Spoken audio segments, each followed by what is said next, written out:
Greetings, ladies and gentlemen. I'm Jasmeen, a hotel management student studying here at PCTE. And there's one thing that my field has always taught me, it's that details matter. We have this one rule in hospitality called eye for detail. Every expression, an unspoken cue, or even a slight change in tone matters. The people who truly see have a control over the world in ways what people don't. And that's what I'm speaking about today. The art of seeing, how observation unlocks hidden opportunities. So have you ever been in a room full of people yet felt like no one's really paying attention? They hear, but they don't listen. They look, but they don't see. So let me tell you a little story. The thing is, the story begins in a way.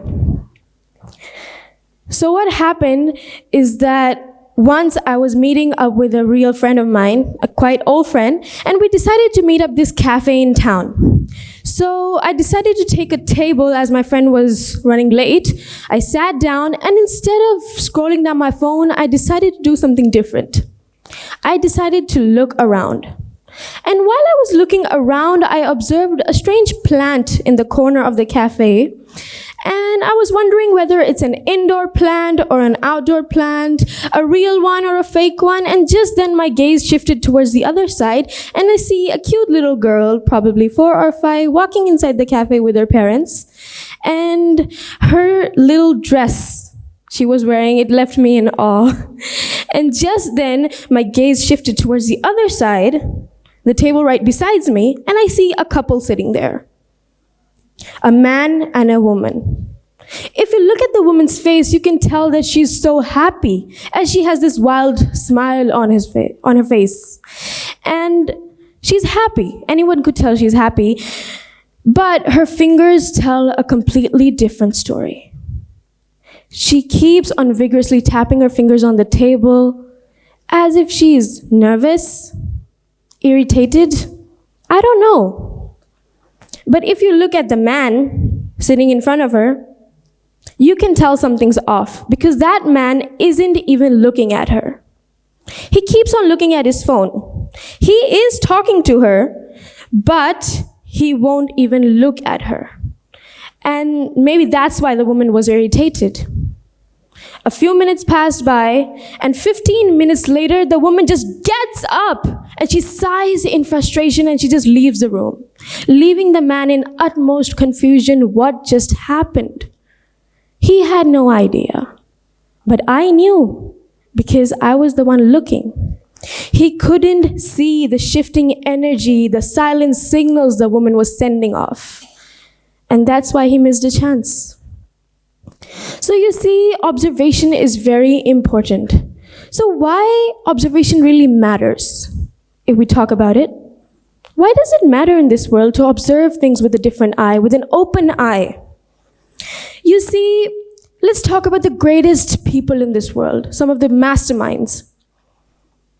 The first example I will take is Sherlock Holmes. Fictional, yes, but his brilliance wasn't just magic. The scuff marks on his shoe, a glance too quick to notice, an uneven expression, he could identify those things so fast, and that's what made him different. You know, his brilliance wasn't just magic, it was the way he sees things. Taking another example, Leonardo da Vinci. The world knows him, he's a great artist, and probably most of us in this room know about him. This man studied for hours, for days, how light rays fall on a person's face before picking up a paintbrush to paint those things. And that's the art of observation, noticing things. It takes time, and you need to give it time. Let's take another example. Oprah Winfrey, one of the best interviewers in the world. She doesn't just talk, she listens, she understands, she notices, she understands the demand of the question and understands promptly, making her stand out in public. So you see that observation is not just for journalists, artists, or detectives, it's for all of us. In every sphere of life, creativity, business, education, observation plays a big role. So, how does observation create opportunities for you? That's the question. You might be wondering, I'm talking about observation, but how does it create those opportunities? You see, opportunities don't always come with flashing lights and loudspeakers, and you're not always going to be under the limelight. Sometimes these opportunities come in small whispers, in small details too hard to notice. You need to be sharp enough to observe these opportunities. So once a friend of mine went for an interview, and she really needed that job really bad, so she sat down for the interview, and the interview begins. The interviewer asks her questions and she tends to answer them, but like every other human being, she's nervous. And while she's answering those questions, she notices that the interviewer isn't even paying attention towards her. He's too distracted by something else. He keeps on vigorously rubbing his wrist again and again. And any other person would have ignored that fact and would have taken advantage of the fact that the interviewer isn't even paying attention toward them, so they would just let it go. But she didn't.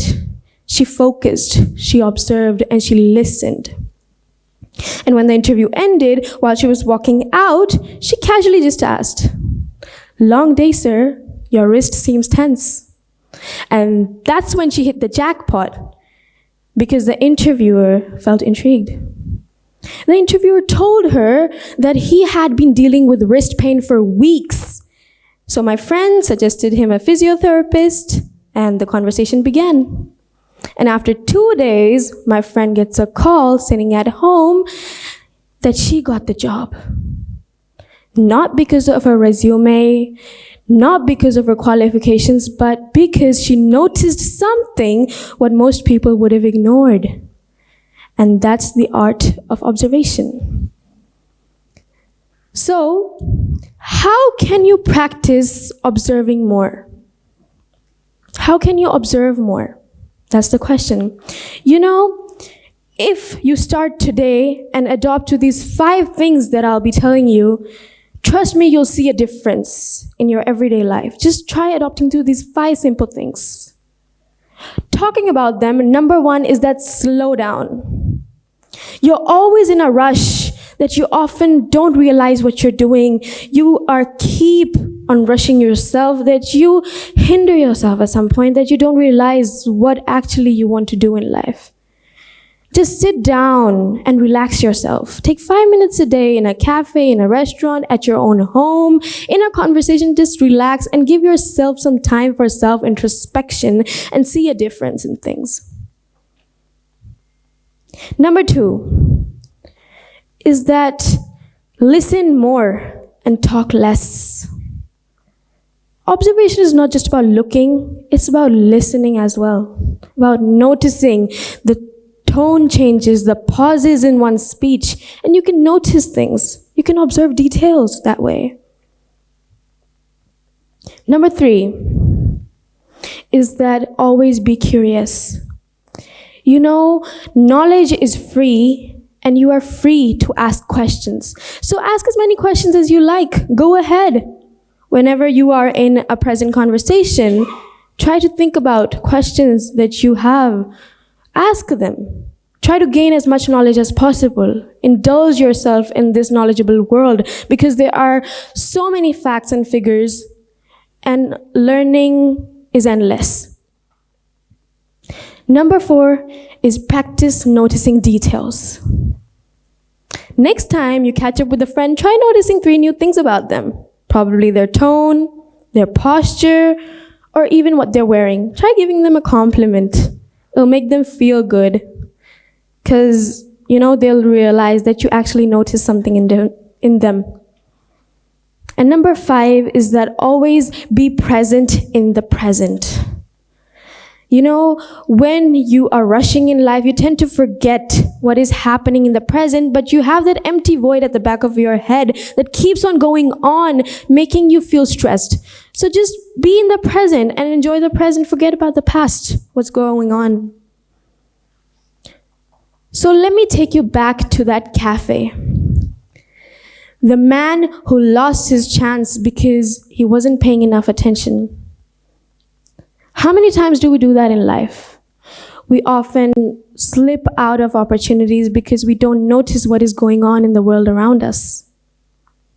How many times do opportunities just fly away right in front of us because we aren't being attentive enough?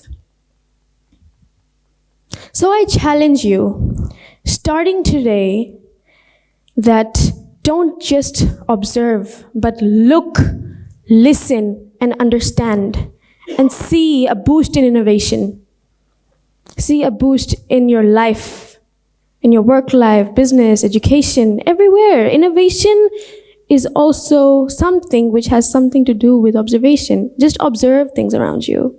And trust me, the people who see are truly the ones who rule the world, not the people with the loudest voices. Thank you.